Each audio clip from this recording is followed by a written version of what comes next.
সন্ধ্যা উপজেলার বিভিন্ন প্রান্ত থেকে যে সকল ছাত্রী উপস্থিত হয়েছেন, সঙ্গে কিন্তু অভিভাবকরা আসছেন ব্যাগ এবং বিভিন্ন উপকরণ শিক্ষা সামগ্রী এগুলো নিতে। যারা আসছেন তাদেরকে একটু যদি এই মুহূর্তে দেখাই, তা সুন্দর উদ্যোক্তার কথা। প্রাথমিক বিদ্যালয়ের শিক্ষার্থীদের মধ্যে শিক্ষা উপকরণ বিতরণ এর প্রথম উদ্যোক্তা, যার ভাবনা থেকে আজকের এই সফল আয়োজন।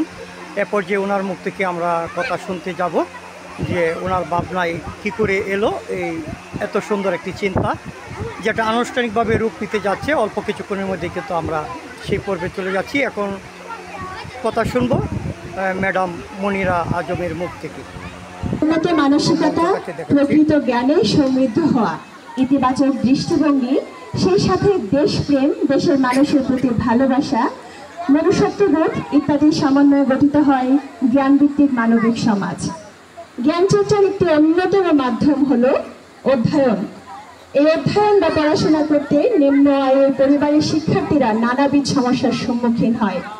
নিম্ন আয়ের পরিবারগুলো তাদের সন্তানদের মানসম্মত শিক্ষার প্রয়োজনীয় সংস্থানগুলি যেমন খাতা, কলম, স্কুল ব্যাগ, জ্যামিতি বক্স ইত্যাদি অন্যান্য আরো অনেক কিছু যোগান দিতে ব্যর্থ হন অথবা লড়াই করেন।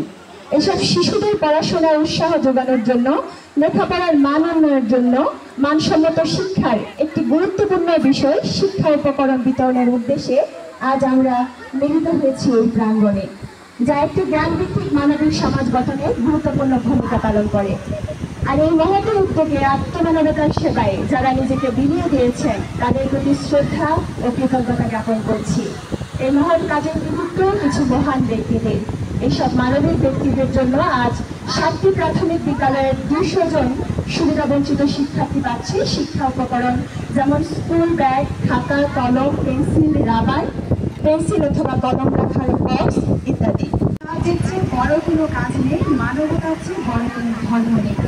মানুষ প্রতিটি ঘরে জন্মায়, কিন্তু মানবতা জন্মায় কয়েকটি ঘরে। সফলতা পেতে গেলে যেমন নিরন্তর পরিশ্রম প্রয়োজন, তেমনি একটি সুন্দর সমাজ গড়তে হলে প্রয়োজন মানবতা। যে ব্যক্তির ভিতরে মানবতা আছে তাকে বিশ্বের সবচেয়ে ধনী ব্যক্তি হিসেবে বিবেচনা করা হয়। সেই মানুষগুলি সবচেয়ে সুখের কাছাকাছি যেতে পারে যারা নিজেকে আত্মমানবতার সেবায় দিতে দিতে সক্ষম হয়। আমি সেই সব মানুষের প্রতি অশেষ কৃতজ্ঞতা প্রকাশ করছি, ধন্যবাদ জ্ঞাপন করছি, যারা মানবিক আবেদনে সাড়া দিয়ে প্রাথমিক বিদ্যালয়ের সুবিধাবঞ্চিত শিশুদের পাশে দাঁড়িয়েছে, মানসম্মত শিক্ষা অর্জনের ভূমিকা রেখেছে। সেই সব মহান ব্যক্তিদের মধ্যে অনেকেই আমাদের মাঝে উপস্থিত আছে এবং অনেকেই ব্যস্ততা ও প্রবাসী থাকার কারণে উপস্থিত হতে পারেনি। আমি কৃতজ্ঞতার সাথে একটু সবার নামগুলো স্মরণ করব। প্রথমে স্মরণ করছি মাহফুজুর রহমান, বাংলাদেশ ব্যাংকের পরিচালক, অবশ্য ওমর ফারুক শাহিন, হচ্ছে শামিমা হোসেন, উনি হচ্ছে আমার খালা শাশুড়ি। এরপর হচ্ছে তাসলিমা বেগম, উনি আমার সম্মানিত শাশুড়ি। মুস্তাফিজুর রহমান, তো আরো আছেন, ওনারা নাম প্রকাশে অনিচ্ছুক। আসলে এখানে প্রায় সর্বমোট হচ্ছে 21 জন টাকা, তাদের সমন্বয়ে এই কাজটা সফল হয়েছে।